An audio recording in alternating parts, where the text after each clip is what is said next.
السلام عليكم ورحمة الله وبركاته. بسم الله الرحمن الرحيم. الحمد لله والصلاة والسلام على رسول الله. أشهد أن لا إله إلا الله وأشهد أن محمدا عبده ورسوله. اللهم صل على محمد وبارك على محمد. أما بعد، فقد قال الله سبحانه وتعالى في كتابه الكريم: أعوذ بالله من الشيطان الرجيم.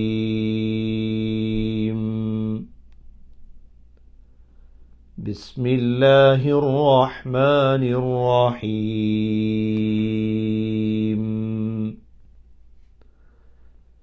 ليشهدوا منافع لهم ويذكروا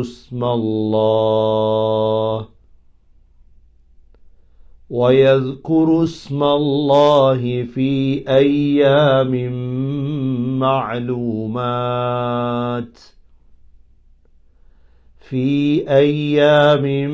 معلومات على ما رزقهم من بهيمة الأنعام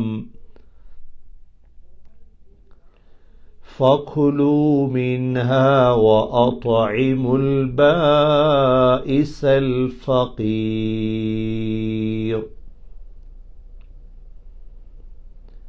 ثم ليقضوا تفثهم وليوفوا نذورهم وليطوفوا بالبيت العتيق.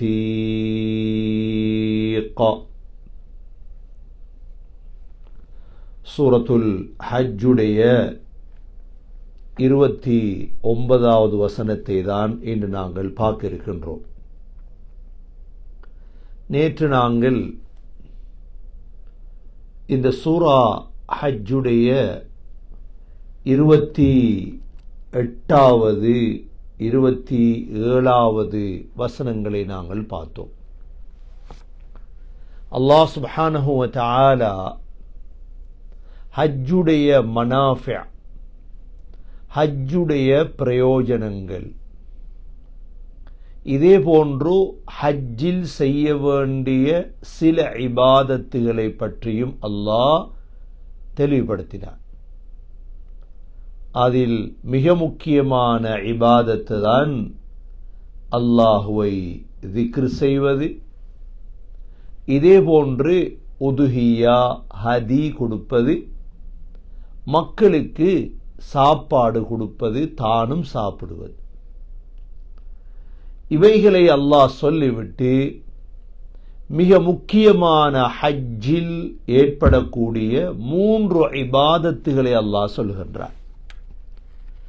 அதில் முதலாவது ثُمَّ لْيَقْضُوا تَفَثَهُمْ. அல்லாஹ் சொல்கிறான், ஹஜ்ஜை முடித்ததோடு, அதாவது பெருநாள் தினம் நீங்கள் ஜம்ராவிலே ஷைத்தானுக்கு 7 கல் அடித்ததற்கு பிறகு ثُمَّ لْيَقْضُوا تَفَثَهُمْ, உங்களுடைய நகங்கள், முடிகளை வெட்டி கொள்ளுங்கள். இரண்டாவதாக وَلْيُوفُوا نُذُورَهُمْ, உங்களுடைய நேர்ச்சைகளை நிறைவேற்றுங்கள்.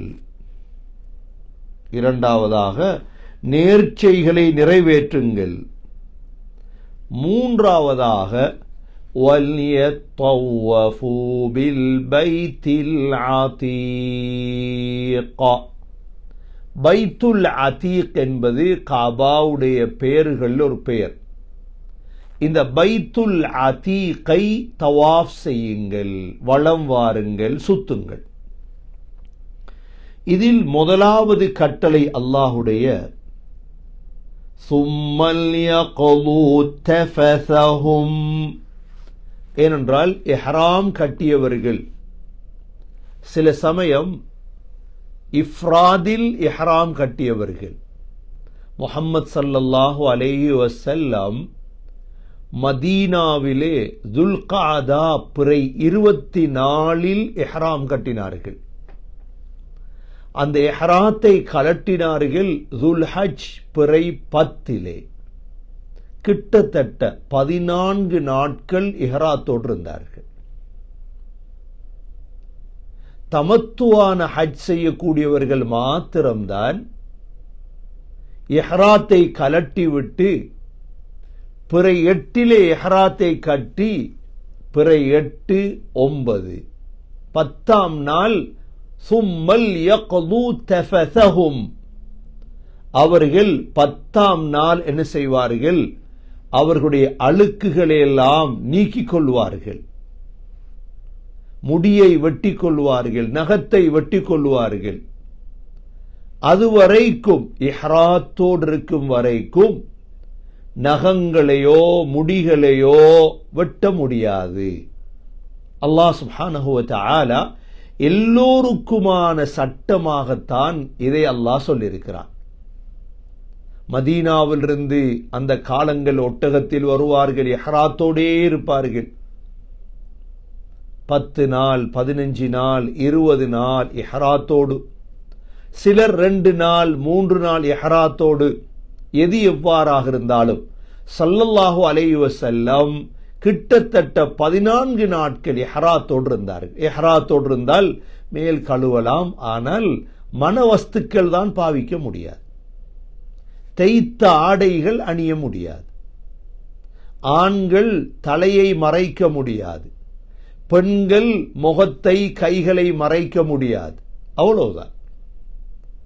இந்த இஹ்ராத்துகளை கடைசியாக ஹஜ்ஜுடைய சட்டங்களை அல்லாஹ் சொல்லும் பொழுது சும்மல் யக்து தஃபஸஹும், தஃபஸ் என்றால் அழுக்குகள், நகத்தை வெட்டுறது, முடிய வெட்டுறது. ஹஜ்ஜுடைய 10ஆம் நாள் என்ன செய்வார்கள்? ஸல்லல்லாஹு அலைஹி வஸல்லமுடைய சுன்னத் என்ன? அதாவது 10ஆம் நாள் கல்லடித்து விட்டு, ஷைத்தானுக்கு 7 கல் அடித்து விட்டு வந்து முடிகளை எல்லாம் நீக்குவது.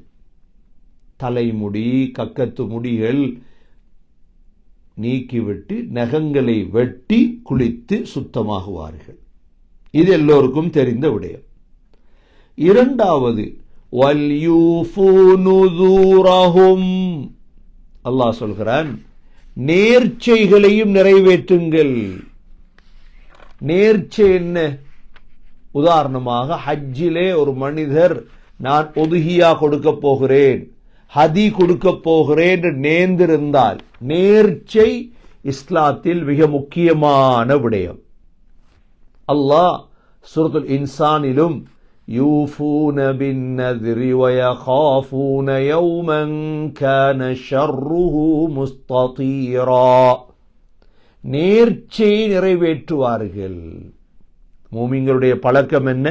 நேர்ச்சையை நிறைவேற்றுவார்கள். நேர்ச்சை நல்ல விடயங்கள்ல மட்டும்தான் நேர்ச்சை.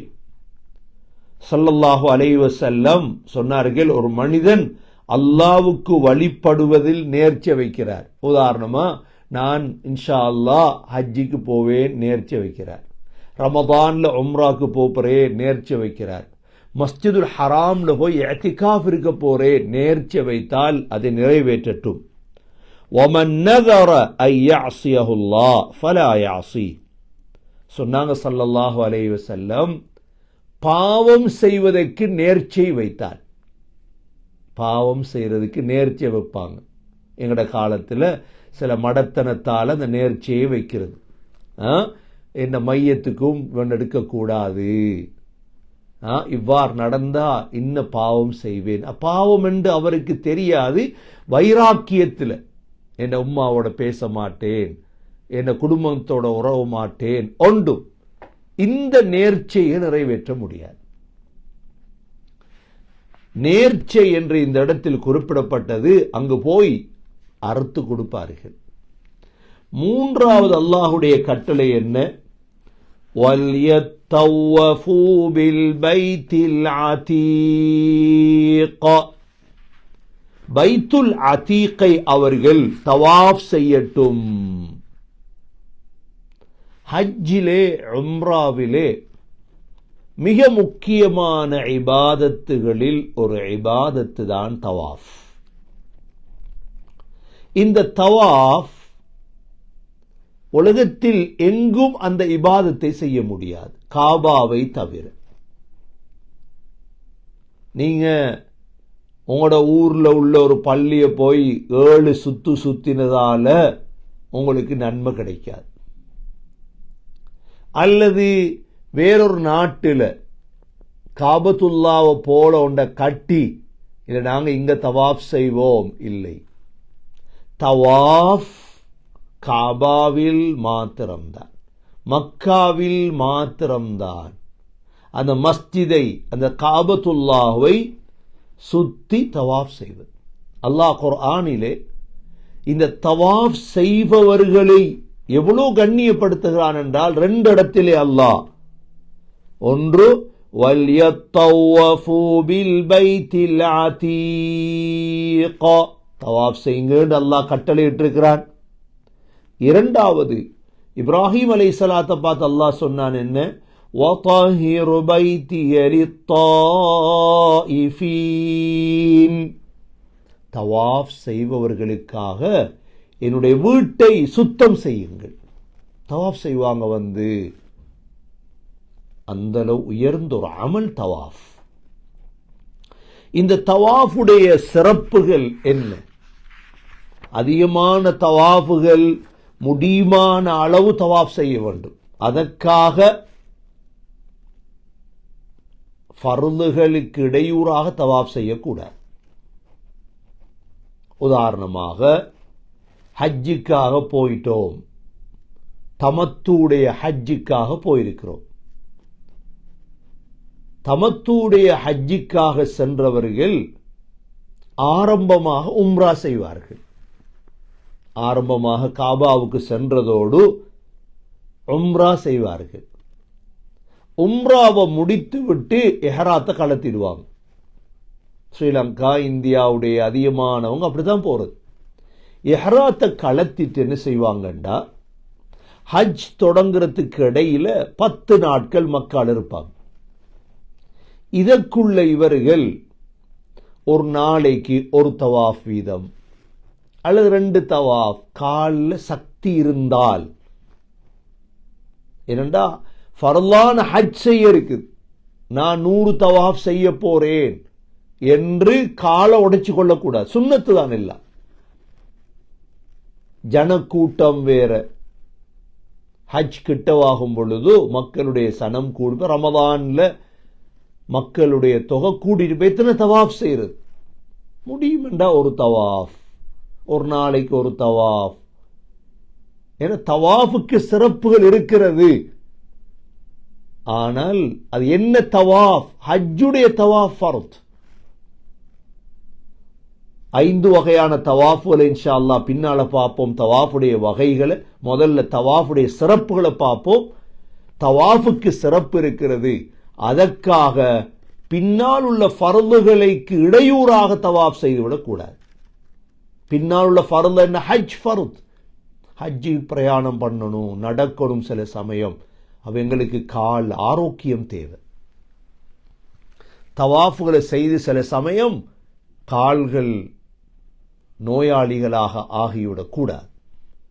இந்த தவாஃபுடைய சிறப்புகள் என்ன? ஏன் தவாஃப் செய்யும்? முதலாவது, இந்த தவாஃப் தொழுகை போலதான். சொன்னாங்க ஸல்லல்லாஹு அலைஹி வஸல்லம், இந்த தவாஃப் இருக்குதே, அத்தவாஃபு ஹவுலல் பைத்தி மிஸ்ல ஸலா, தொழுகை போலதான். ஆனால் பேசலாம், நல்லதை மட்டும் பேசட்டும் அனுமதி தந்தாங்க ஸல்லல்லாஹு அலைஹி வஸல்லம். அதனால போன் எல்லாம் ஆன் பண்ணி வச்சுட்டு செல்ஃபி எடுத்துக்கொண்டு போட்டோ எடுத்துக்கொண்டெல்லாம் தவாஃப் செய்யறது அவ்வளவு ஏற்றம் அல்ல. சிந்தனை, தொழுகையில் எவ்வாறு ஹுஷு ஹுதுவோட தொழுகிறோமோ, உள்ளச்சத்தோட பயபக்தியோட, தவாஃபும் அப்படித்தான். பராக்கு பார்த்து கொண்டு, பேசிக்கொண்டு, சிரிச்சு கொண்டு, பக்கத்தில் உள்ள கிளாக் டவரை பார்த்து கொண்டு அங்க சுத்தி கொண்டு இங்க சுத்தி கொண்டு யார் இல்லை. இதல்ல தவாஃப். போன்கள் எல்லாம் அமைதியாக அல்லாஹ்வுடைய சிந்தனையில காபத்துல்லாவை தவாஃப் செய்யும். முதலாவது சிறப்பு. இரண்டாவது சிறப்பு சொன்னாங்க ஸல்லல்லாஹு அலைஹி வஸல்லம், மன் தாஃபல் பைத்த சப்அன் வஸல்லா ரக்அத்தைன் கான கஇத்கி ரகபா. இப்னு மாஜாவுடைய ஹதீஸ். யார் 7 தடவை காபாவை சுத்துவாரோ, சுத்தி விட்டு தவாஃபுடைய 2 ரக்காத் தொழணும். அந்த 2 ரக்காத்தில் குல் யா அய்யுல் காஃபிரூன் குல் ஹுவல்லாஹு அஹத் ஓதும். அல்லாஹ் ஒருவன் என்று நிரூபிக்கிற தொழுகை. ஒரு அடிமை உரிமையிட்ட நன்மை கிடைக்கும். இரண்டாவது சிறப்பு. மூன்றாவது சிறப்பு, இந்த தவாஃப் செய்வதால் பாவங்கள் எல்லாம் மன்னிக்கப்பட்டுவிடும். சொன்னார்கள் ஸல்லல்லாஹு அலைஹி வஸல்லம், இந்த தவாஃப் மன் தாஃப பிஹாதல் பைத்தி உஸ்பூஅன், யாரு 7 தடவை காபாவை தவாஃப் செய்தாரோ, ஃபஅஹ்ஸாஹு கான கஇத்கி ரகபத்தின் லா யதஉ கதமன் வலா யர்ஃபஉ உக்ரா, ஒரு பாதத்தை வச்சு மற்ற பாதத்தை எடுப்பதற்கு முன்னால் இல்லா ஹத்தல்லாஹு அன்ஹு ஹதியது, அல்லாஹ் பாவங்களை மன்னிப்பான், சிறு பாவங்களை. வகுதிப லஹு பிஹா ஹஸனா, நன்மை எழுதப்படும். வருஃபிஅ லஹு பிஹா தரஜா, அந்தஸ்து உயர்த்தப்படும். இப்னு ஹிப்பானுடைய ரிவாயத். 3 பிரயோஜனம் இருக்கு. முதலாவது பாவம் மன்னிக்கப்படும், இரண்டாவது அந்தஸ்துகள் உயர்த்தப்படும், மூன்றாவது நன்மை எழுதப்படும். அவ்வளவு உயர்ந்த அமல் தவாஃப். இது மூன்றாவது சிறப்பு. நான்காவது சிறப்பு சொன்னாங்க ஸல்லல்லாஹு அலைஹி வஸல்லம், இஸ்தம்திஉ பிஹாதல் பைத் ஃபகத் ஹுதிம மர்ரத்தைன் வயுர்ஃபஉ ஃபி ஸாலிஸா, ரவாஹு இப்னு ஹிப்பான். சொன்னாங்க ஸல்லல்லாஹு அலைஹி வஸல்லம், இந்த காபத்துல்லாஹுவை வைத்து எவ்வளோ அனுபவிக்க முடியுமோ அனுபவிச்சு கொள்ளும். துவா கேளுங்க, தவாஃப் செய்யுங்க. என்றால் 2 தடவை இந்த காபா உடைக்கப்பட்டது, 3வது தடவை இந்த காபா உயர்த்தப்படும். இது உயர்த்தப்பட்டிரும் கியாமத்துடைய நாள் நெருங்கும் பொழுது. இது 4வது சிறப்பு. 5வது சிறப்பு, அல்லாஹ் எல்லா நபிமார்களையும் அந்த காபாவுக்கு அழைத்து வந்து அல்லாஹ் தவாஃப் செய்ய வைத்தான். 6வது சிறப்பு, சய்யிதுல் அம்பியா முஹம்மதுர் ரசூலுல்லாஹி ஸல்லல்லாஹு அலைஹி வஸல்லம் காபாவை தவாஃப் செய்தார்கள். காபாவை தவாஃப் செய்தார்கள். சஹாபாக்கள் பார்த்துட்டு இருக்கிறாங்க. இது ஒரு சிறப்பு. எங்களோட தலைவர் செய்த அமல் இது. அடுத்ததாக தவாஃப் செய்வது அல்லாஹுடைய கட்டளை. ஃபல்யத்தவஃபு பில் பைத்தில் அதீகா, இவ்வளவு இஹ்திசாப் முன்னால வைத்து தவாஃப் செய்யும். நன்மைகளை கண் முன்னால் கொண்டு வந்து அல்லாஹுடைய கட்டளை. அடுத்தது ஸல்லல்லாஹு அலைஹி வஸல்லம் தடை செய்தாங்க. லா தம்னஉ இமா அல்லாஹ், யாரையும் தடுக்காதீங்க தவாஃப் செய்கிற வந்தவங்களை. அதனாலதான் அனுமதி. 24 மணித்தியாலும் தவாஃப் நடந்து கொண்டே இருக்கு. ஹஸ்ரத் ஹதீஜா ரலியல்லாஹு அன்ஹா தவாஃப்ல துஆ கேட்பாங்க. தவாஃப்ல துஆ கேட்பான். அப்துல்லா பின் உமர் ரலியல்லாஹு அன்ஹு, யா அல்லாஹ், என்ன மூதேவியாக நீ எழுதியிருந்தா என்ன சீதேவியா மாத்திரியா அல்லாஹ். தவாஃப்ல துஆ கேட்பாங்க. ரப்பி கன்னிஅனி பிமா ரஸக்தனி வபாரிக் லீ ஃபீஹ் வஹ்லுஃப் லீ அலா குல்லி காயிபத்தின் லீ பிகைர். யா அல்லாஹ், எனக்கு ரிஸ்கா தந்ததை எனக்கு போதுமாக்கிறியா அல்லாஹ், எனக்கு பரக்கத் செய்யா அல்லாஹ். யா அல்லாஹ், எனக்கு தெரியாத எல்லா நலவுகளையும் எனக்கு தாயா அல்லாஹ். ஹதீஜா ரலியல்லாஹு அன்ஹாவுடைய துஆ எழுதப்பட்டிருக்குது. தவாஃப்ல துஆ செய்வாங்க. அல்லாஹும்ம அக்ஃபிர் லி துனூபி வ ஹதாயாய வ அம்தி வ இஸ்ராஃபி ஃபி அம்ரி இன்னக இல்லா தக்ஃபிர்லி தஹ்லிக்னி. யா அல்லாஹ், நான் ரகசியமாக பரகசியமாக செய்த எல்லா பாவங்களையும் மன்னிச்சிடியா அல்லாஹ், நீ மன்னிக்கல நான் அழிஞ்சிருவேன். தவாஃப்ல மிக முக்கியமாக கேட்க வேண்டிய துவா தான் ரப்பனா ஆதினா ஃபித் துன்யா ஹஸனா வஃபில் ஆখিরাতি ஹஸனதன் வகினா அஸாபன் நார். ஹஜ்ருல் அஸ்வதுக்கும் ருக்னுல் யமானிக்கும் இடையில் நாங்க கேட்க வேண்டிய துவாதான் என்ன? ரப்பனா ஆதினா ஃபித் துன்யா ஹஸனா.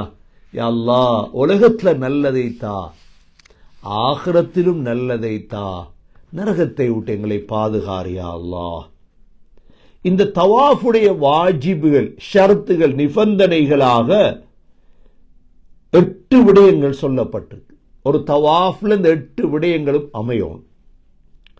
முதலாவது சகோதரர்களே, தவாஃப்ல ஆக முக்கியம் சுத்தம், வுது. வுது இல்லாம தவாஃப் செய்ய முடியாது. உதாரணமாக ஜனக்கூட்டமாக இருக்குது, 3 சுத்து சுத்தும் பொழுது வுது முறிந்து விட்டது. அந்த இடத்துல நித்தாட்டி வுது எடுத்துட்டு வந்து விட்டதிலிருந்து தொடங்க வேண்டியதான். ஏற்கனவே மிச்சம் உள்ள நாளை செய்ய வேண்டியதான். ஆனால் சஈக்கு வுது அவசியம் இல்லை. சஃபா மர்வாவிலே தொங்கோட்டம் ஓடுவதற்கு வுது அவசியம் இல்லை. வுது முறிஞ்சாலும் தொங்கோட்டம் ஓடலாம். ஆனால் தவாஃப் தொழுகையை போலதானே, அதனால் இதில் கட்டாயம் வுது அவசியம். இரண்டாவது, அனைத்து வகையான நஜீஸ்களை விட்டும் சுத்தமாக இருக்கணும். உடம்புல, ஆடையில, இடத்துல நஜீஸை சுமந்துட்டு தவாஃப் செய்யறது இல்லை. காபாவுக்குள்ள செருப்புகள்ல நஜீஸ், ஆடைகள்ல நஜீஸ். ஏன் இது சொல்லப்படுதுண்டா, உதாரணமாக நோயாளிகள், சீனி வருத்தக்காரவங்க சில நேரம் தவாஃப் செய்யும் பொழுது சிறுநீர் வந்துடும். கவனமா இருக்கணும். அதுக்குரிய ஏற்பாடுகள்ல போகணும். கடைசி ஹஜ் நெருங்கும் பொழுது, துல்ஹஜ் 7, 6, 5 ஆகும் பொழுது ஒரு தவாஃப் செய்வதற்கு 8 மணித்தியாலம் 9 மணித்தியாலம் போ. சில நேரம் ரமலான்லையும் அப்படித்தான். அந்த நேரம் சீனி வியாதிக்காரவங்க, சுகர் பேஷனால சிறுநீரை கட்டுப்படுத்தலாம் போயிட்டு, அதை கேட்டால் போல நிறுத்திட்டு சிறுநீருடைய தேவைகளை முடிச்சிட்டு நாங்க தவாஃபை தொடங்கலாம், வுது எடுத்துட்டு. ரெண்டாவது. மூன்றாவது, தவாஃப் பள்ளியில தான் நடக்கும். இப்ப ஆரம்ப காலங்களில் ஸல்லல்லாஹு அலைஹி வஸல்லமுடைய காலத்துல தவாஃப் கீழே மட்டும்தானே. இப்ப விஸ்தரிச்சிருக்கிறாங்க. மேல இஹ்ராம் உடுத்தவங்களுக்கு மட்டும் கீழே, மற்றவங்களுக்கு ஒவ்வொரு காலத்துல ஒவ்வொரு மாதிரி செஞ்சாங்க. ஒரு 10 வருடத்துக்கு முன்னால தட்டு மாதிரி அடிச்சிருந்தாங்க. காபா உள்ளுக்கு ஒரு தட்டொண்டு அடிச்சு அதுல தவாஃப் செய்வாங்க, வளைச்சி தட்டு. அதெல்லாம் எடுத்துட்டாங்க. இப்ப கீழே தவாஃப் செய்யறது ஏற்றம், பள்ளியில தவாஃப் நடக்கும். அடுத்ததாக நான்காவது, 7 சுத்தை பூர்த்தி செய்யும் தவாஃப்ல. இது வாஜிப், ஃபர்துடைய தவாஃபுடைய ஷுரூத்துகள், நிபந்தனைகள். அடுத்ததாக தவாஃப்ல தர்தீப் அவசியம், ஒவ்வொன்றாக செய்யும். அடுத்தது, காபா உள்ளுக்கு நுழைஞ்சிடக்கூடாது தவாஃப் செய்யும் பொழுது. அதனாலதான் தவாஃப் செய்யும் பொழுது ஹிஜ்ர் இஸ்மாயில் இருக்குது. ஹிஜ்ர் இஸ்மாயில், இஸ்மாயில் அலைஹிஸ்ஸலாத்துடைய ஹிஜ்ர், அரை வட்டம் என்று சொல்றோம், இதுக்குள்ள போகக்கூடாது. இது காபா உள்ளுக்குள்ள பகுதி. அது அந்த ஹிஜ்ர் இஸ்மாயில் அரை வட்டம் இருக்குது. இப்ராஹிம் அலைஹிஸ்ஸலாத்துடைய காலத்தில் அதுவும் சேர்ந்தான் காபா. அது நேர உயர்ந்து கட்டப்பட வேண்டியது. குறைஷிகள் ஹலாலான பணம் இல்லாததால் அப்படியே நிறுத்திட்டாங்க கட்டுறது. அதனாலதான் அது துண்டாக இருக்குது. அது காபா உள்ளுக்குள்ள பகுதி. அது தவாஃப் செய்யும் பொழுது அதற்குள்ள நுழையக்கூடாது. அதுக்கு வெளியால தான் நாங்க தவாஃப் செய்ய வேண்டும். அடுத்ததாக தவாஃபுடைய நீயத் ஆக முக்கியம். என்ன தவாஃப் செய்ய போறீங்க? ஏனென்றா தவாஃபுடைய வகைகள் இருக்கு. சுன்னத்தான தவாஃபா, வாஜிபான தவாஃபா, ஃபர்லான தவாஃபா. தவாஃபுல் குதூம் என்ற ஒரு தவாஃப் இருக்குது. தவாஃபுல் இஃபாதா அல்ல தவாஃபு ஜியாரா, இது வாஜிப், அதாவது ஃபர்த், ருக்குன், ஹஜ்ஜுடைய தவாஃப். இது இன்னொன்றுக்கு தவாஃபுல் வதா, கடைசி தவாஃப். ஹஜ்ஜில மட்டும்தான் தவாஃபுல் வதா, உம்ரால இல்லை. தவாஃபுல் வதா பிரியாவுடைய தவாஃப், இது வாஜிப். இன்னொன்று இருக்குது சுன்னத்தான தவாஃப். 4 வகையான தவாஃப்கள் இருக்கு. என்ன தவாஃப் செய்ய போறோம்? நியத்து கட்டாயம். அடுத்ததாக தவாஃபுகளுக்கு இடையில தொடர் இருக்கும்.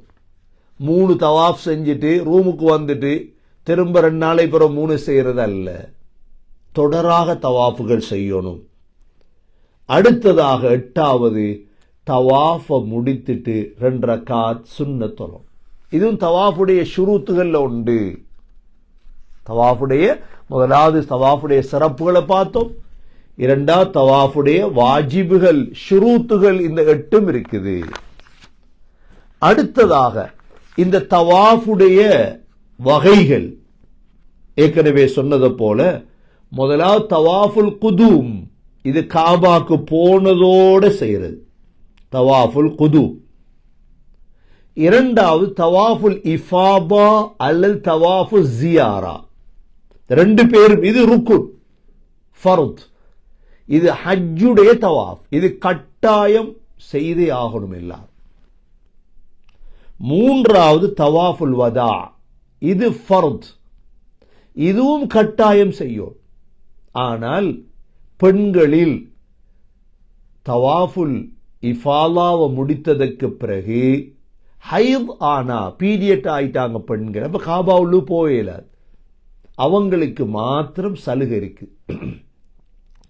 தவாஃபுல் வதா செய்யாமல் வரலாம். 4வது தவாஃபு தத்தவ்வா, சுன்னத்தான தவாஃப். இதுதான் 20, 30, 40 முடியுமானவங்க செய்யலாம். இது ஃபர்து அல்ல. நீங்க 10 நாள் இருக்க போறீங்க, ஒரு நாளைக்கு ஒரு தவாஃப் செய்வோம், நேரத்தை வீணடிக்க கூடாதே. காபால ஜனக்கூட்டம் இல்லை, ஒரு தவாஃப் அல்லது ஒரு நாளைக்கு 2 தவாஃப் உங்களுக்கு முடியும் அப்படின்னா செய்து கொள்ளலாம். இந்த 4 வகையான தவாஃபுகள் இருக்குது. அடுத்தது தவாஃபுடைய சுன்னத்துகள் என்ன? தவாஃபுடைய 10 சுன்னத்துகள் இருக்குது. சுன்னத் ஆதாப் தர்த்தீபா தான் பார்த்துட்டு வரோம். தவாஃபுடைய சுன்னத்தில் ஒன்றுதான் முதலாவது ஹஜ்ருல் அஸ்வத இஸ்திலாம் பண்றது, ஒன்று முத்தமிடுறது அல்லது கையை காட்டுறது, பிஸ்மில்லாஹி அல்லாஹு அக்பர், இஸ்திலாம் செய்யறது. 2வது இஸ்திலாம் செய்துட்டு தான் தவாஃப தொடங்குறது. ஹஜ்ருல் அஸ்வத் அடிய போய் பிஸ்மில்லாஹி அல்லாஹு அக்பர் என்று ஒன்று தொட்டு முத்தமிடுறது அல்லது முத்தமிடுறது அல்லது கையை காட்டுறது, எது ஏழுமோ. சண்டை பிடிக்க போறது இல்லை, நெருக்கத்துக்குள்ளு போய் எங்களோட உயிரை மாய்க்க வேண்டிய அவசியம் இல்லை. ஒரு தடவை ஹஜ்ருல் அஸ்வதை தொட்டுட்டோம், அல்ஹம்துலில்லாஹ், போதும். அவடத்துல அறிவற்றவர்கள் சண்டை பிடிப்பாங்க, நாங்கள் சண்டை பிடிக்க போகக்கூடாது. 2வது ஹஜ்ருல் அஸ்வதை முன்னோக்குறது, முன்னோக்கி தவாஃப தொடங்குறது. 3வது தவாஃப்ல காபா கிட்ட தவாஃப் செய்யறதுதான் சுன்னத். எவ்வளோ நெருக்கமாக தவாஃப் செய்யலுமோ, ஜனக்கூட்டம் இருந்தா கொஞ்சம் கொஞ்சமா தூரமாகிறது, நெருக்கமாக தவாஃப் செய்யறது 3வது. 4வது எப்படி ஹஜ்ருல் அஸ்வத் ஒரு மூலையில் இருக்குதோ கல், அடுத்த மூளை ருக்குனுல் யமானி, யமன் தேசத்து மூளை. காபாவுடைய 4 மூளைகள் இருக்குது. ஒரு மூலையில தான் ஹஜ்ருல் அஸ்வத் இருக்குது, 2வது மூலை ருக்குனுல் யமானி, அதையும் இஸ்திலாம் செய்யுது. அதை எலுமெண்டா தொடையிலும், அதுல ஜனம் இருக்க மாட்டாங்க, அதை தொடலாம் அல்லது கையை காட்டுறது. அந்த ஹஜ்ருல் அஸ்வதுக்கும் ருக்குனுல் யமானிக்கும் இடையில தான் ரப்பனா ஆதினா ஃபித் துன்யா ஹஸனா வஃபில் ஆখিরাতি ஹஸனத்தன் வகினா அஸாபன்னார். துஆக்களை ஓதிக்கொள்றது. அடுத்ததாக 5வது சுன்னத்து தான் தவாஃபுக்கு பிறகு 2 ரக்காத் தொழுவது. வத்தஹிது மின் மகாமி இப்ராஹீம முஸல்லா, இப்ராஹிம் அலைஹிஸ்ஸலாம் நின்ற இடத்தை தொழுமிடமாக தேர்ந்தெடுங்கள். இடம் இருந்தா மகாம் இப்ராஹிமுக்கு பின்னால தொழுகிறது, இல்லையா அப்படியே பின்னுக்கு வந்து தொழுகிறது. மக்கள் தவாஃப் செய்யும் பொழுது நாங்கள் இடையூறு விளைவிக்க கூடாது, பின்னால வந்து தொழலாம், எங்களுக்கு அனுமதி இருக்குது, இடம் இருக்குது, மக்கள் தவாஃப் குறைய மகாம் இப்ராஹிமுக்கு பின்னால தொழலாம். அடுத்ததாக திரும்ப சஈக்கு முன்னால 2 ரக்காத் தொழுது விட்டு ஹஜ்ருல் அஸ்வத திரும்ப இஸ்திலாம் செய்யறது. 2 ரக்காத் தொழுது திரும்ப பிஸ்மில்லாஹ் அல்லாஹு அக்பர் ஹஜ்ருல் அஸ்வத பார்த்து, அல்லது முடியுமெண்டா தொட்டு முத்தம் விடுறது. 6வது. 7வது தவாஃப்ல ரமுல் இல்திபா, கொஞ்சம் வேகமா ஓடும் ரமுல், 3 ஓட்டம் வேகமா, கொஞ்சம் மற்றது நடக்கிறது. ஜனம் இடம் இருந்தா கொஞ்சம் ரமுல் என்ன கொஞ்சம் வேகமா தொங்கோட்டம் ஓடுற மாதிரி. இல்திபா என்றா என்ன? வலது தோளை ஆண்கள் காட்டிக்கொண்டு தவாஃப் செய்யும் சுன்னத். இதெல்லாம் இடது தோள் மறைஞ்சிருக்கும், வலது தோளை கீழால இஹ்ராத்தை போட்டு தவாஃப் செய்வாங்க. இதுக்கு இல்திபா என்று சொல்றது. இது 7வது. 8வது சுன்னத் நடந்து தவாஃப் செய்தல். தவாஃப நடந்து செய்யறது ஏற்றம். 9வது தவாஃபிலே ஆக முக்கியம் திக்ருகள். தவாஃப்ல என்ன திக்ர் என்று இல்லை. சில உலமாக்கள் சில கிதாபுகள் என்னென்ன திக்ர் தான் ஓதணும், ஸல்லல்லாஹு அலைஹி வஸல்லமுடைய ஹதீல சுன்னத்ல அப்படி இல்லை, எல்லா திக்ரும் ஓதலாம். அல்லாஹும்ம ஈமானன் பிக் வ தஸ்தீகன் பி ரசூலில்லாஹ் சொல்லி கொடுப்பாங்க, பிரச்சனை இல்லை. வாரிதாக வந்த ஹதீதுகளில் வந்த திக்ருகள் துஆக்களை ஓதிக்கொள்றது. கடைசி 10வது பணிவோட, பயத்தோட, அச்சத்தோட, அழுகையோட தவாஃப் செய்யும். இது தவாஃபுடைய சுன்னத்துகள். கண்ணியமிக்க சகோதர சகோதரிகளே, தவாஃபுடைய இவ்வளோ விடயங்களை நாங்கள் பார்த்துருக்கோம். இதுல முக்கியமாக தவாஃபுடைய சிறப்புகளை பார்த்தோம். 2வது தவாஃபுடைய வகைகளை பார்த்தோம். 3வது தவாஃபுடைய ஆதாபுகளை பார்த்தோம். 4வது ஒன்றுதான் தவாஃபுடைய துஆக்கள். தவாஃபுடைய துஆக்கள் 7 தவாஃப்ல எவ்வளவு துஆ கேட்கலாம். வாரிதாக வந்த துஆ கேட்டுட்டு மற்ற துஆக்கள் கதீஜா ரலியல்லாஹு அன்ஹா கேட்டிருக்கிறாங்க, அப்துல்லா பின் உமர் ரலியல்லாஹு அன்ஹு, சஹாபாக்கள் எல்லாம் துஆ கேட்டிருக்கிறாங்க. ஆகிரத்தை கேட்கிற அல்லாஹ் இடத்துல, சொர்க்கத்தை கேட்கிற அல்லாஹ் இடத்துல. ஆகவே வல்யத்தவஃபு பில் பைத்தில் அதீக என்று அல்லாஹ் சொன்னது, காபத்துல்லாவை தவாஃப் செய்யுங்கள். இந்த 3 கட்டளையும் ஒரு ஆயத்துக்குள்ள இருக்கிறது. அல்லாஹ் சொல்கிறான், ثُمَّ لْيَقْضُوا تَفَثَهُمْ وَلْيُوفُوا نُذُورَهُمْ وَلْيَطَّوَّفُوا بِالْبَيْتِ الْعَتِيقِ. நீங்க அழுக்க நீக்கி கொள்ளுங்க, நேர்ச்சியை நிறைவேற்றிக் கொள்ளுங்க, காபத்துல்லாவை நீங்க பைத்துல் அதீக தவாஃப் செய்து கொள்ளுங்க. அல்லாஹ் ஹஜ்ஜுடைய சூரா ஹஜ்ஜிலே எங்களுக்கு ஹஜ் என்றால் என்ன என்பதை அல்லாஹ் தெளிவுபடுத்தியிருக்கிறான். ஆகவே சுருக்கமாக சகோதரர்களே, இந்த 3 கட்டளைகளில் ஆக முக்கியமான கட்டளை தான் அல்லாஹுடைய தவாஃப். ஆகவே தவாஃபுடைய சிறப்புகளை பார்த்தோம், தவாஃபுடைய வகைகளை பார்த்தோம், தவாஃபுடைய ஆதாபுகளை பார்த்தோம், தவாஃபுடைய துஆக்களை பார்த்தோம். எல்லாம் வல்ல அல்லாஹ் சுப்ஹானஹு வ தஆலா சரியான முறையில், சுன்னத்தான முறையில், அணுவாக முஹம்மது ஸல்லல்லாஹு அலைஹி வஸல்லமை பின்பற்றி ஹஜ் செய்யக்கூடிய, உம்ரா செய்யக்கூடிய பாக்கியத்தையும், இந்த சூரா ஹஜ்ஜை விளங்கும் பாக்கியத்தையும் அல்லாஹ் நசீபாக்குவானாக. ஓதி பாருங்க.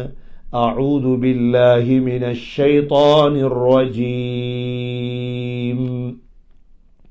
பிஸ்மில்லாஹிர் ரஹ்மானிர் ரஹீம். லியஷ்ஹது மனாஃபிஅ லஹும் ويذكر اسم الله في أيام معلومات على ما رزقهم من بهيمة الأنعام فكلوا منها وأطعموا البائس الفقير ثم ليقضوا تفثهم وليوفوا نذورهم وليطوفوا بالبيت العتيق. اللهم إنا نسألك رضاك والجنة ونعوذ بك من سخطك والنار. الحمد لله رب العالمين حمدا يوافي نعمه ويكافي مزيده. واعف عنا يا كريم يا رحيم يا ربي يا الله. اللهم يا حي يا قيوم برحمتك نستغيث أصلح لنا شؤوننا كله ولا تكلنا إلى أنفسنا طرفة عين. لا إله إلا الله الحليم الكريم سبحان الله رب العرش العظيم والحمد لله رب العالمين. نسألك موجبات رحمتك وعزائم مغفرتك والغنيمة من كل بر والسلامة من كل إثم. لا تدع لنا ذنبا إلا غفرته ولا هما إلا فرجته يا ذا الجلال والإكرام يا ذا الجلال والإكرام يا ذا الجلال والإكرام. اللهم صل على محمد وبارك على محمد. اللهم ارزقنا حج بيتك الحرم وزيارة روضة نبينا محمد صلى الله عليه وسلم. கிருபையுள்ள ரஹ்மானே யா அல்லாஹ், எங்களுடைய பாவங்களை மன்னிப்பாயாக. நீ ரஹ்மான் ரஹீம் லத்தீஃப் வதூதாக இருக்கிறாய் யா அல்லாஹ். நீ இரக்கமுடையவன் யா அல்லாஹ். இந்த இஃப்தாருடைய நேரம் உன்னிடம் கையேந்திருக்கிறோம் ரஹ்மானே. உன்னுடைய குர்ஆனை ததப்புர் செய்துவிட்டு முதாரசா குர்ஆனுடைய பாடங்களை முடித்து விட்டு யா அல்லாஹ், இந்த சூரா ஹஜ் உன்னுடைய கலாம் யா அல்லாஹ், உன்னுடைய கலாமை ஓதிவிட்டு விளங்கிவிட்டு உன்னிடம் கையேந்திருக்கிறோம் ரஹ்மானே. எங்களுடைய அனைத்து தேவைகளை பூர்த்தி செய்வாயாக. ஹலாலான அனைத்து விடயங்களை நிறைவேற்றி தருவாயாக. ஹராத்தை விட்டு எங்களை பாதுகாப்பாயாக. அல்லாஹும்ம அக்ஃபினா பிஹலாலிக அன் ஹராமிக். யா அல்லாஹ், சுஜூத் செய்வதை விட்டும் எங்களது தலையை பாதுகாத்தது போன்று மற்ற மஹ்லூக்குகளுக்கு சுஜூத் செய்வதை விட்டு நீ பாதுகாத்து உனக்கு மாத்திரம் சுஜூத் செய்வதற்கு எங்களது தலைகளை வைத்திருக்கிறாய் யா அல்லாஹ். இதே போன்று யா அல்லாஹ், மோசமானவர்களிடம் தேவையாகுவதை விட்டும் எங்களை பாதுகாப்பாயாக. உனது மஹ்லூக்களிடம் தேவையாகுவதை விட்டும் எங்களை பாதுகாப்பாயாக. வஅக்னினா பிஃபضلிக அம்மன் சிவாக் வகஃபா பில்லாஹி வகீலா. நீ எங்களுக்கு போதுமானவன் யா அல்லாஹ். அலைஸல்லாஹு பிகாஃபின் அப்தா. ரஹ்மானே, யார் யாரெல்லாம் ஹஜ் செய்யவில்லையோ நமக்கு மீண்டும் மீண்டும் ஹஜ் மபரூருடைய பாக்கியத்தை நசீபாக்குவாயாக. தவாஃபுடைய பாக்கியங்களை தருவாயாக. நல்லமல்களுடைய பாக்கியங்களை தருவாயாக. எங்களுடைய அனைத்து வகையான கஷ்டம் பிரச்சனைகளை போக்கி வைப்பாயாக. முஸ்லிம் உம்மத்தை பாதுகாப்பாயாக. முஸ்லிம் உம்மத்துக்கு நேர்வழியை காட்டுவாயாக. யா அல்லாஹ், இந்த முஸ்லிம் உம்மத்துடைய அனைத்து பிரச்சனைகளையும் போக்கி வைப்பாயாக. எங்களுடைய எல்லா கஷ்டங்களையும் போக்கி வைப்பாயாக. என்னென்ன பிரச்சனைகள் கஷ்டங்கள் இருக்கிறதோ யா அல்லாஹ், அனைத்து கஷ்டங்கள் அனைத்து பிரச்சனைகள் விடிவை நசீபாக்குவாயாக. கடைசி வார்த்தை லா இலாஹ இல்லல்லாஹ் முஹம்மதுர் ரசூலுல்லாஹ் என்ற கலிமாவோடு உயிர் பிரிய தௌஃபீக் செய்வாயாக. ரப்பனா ஆதினா ஃபித் துன்யா ஹஸனா وفي الآخرة حسنة وقنا عذاب النار. صلى الله تعالى وسلم على النبي الأمي وعلى آله وصحبه وسلم والحمد لله رب العالمين. الله أكبر الله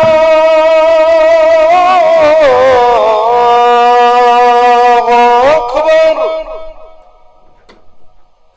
أشهد أن لا إله إلا الله.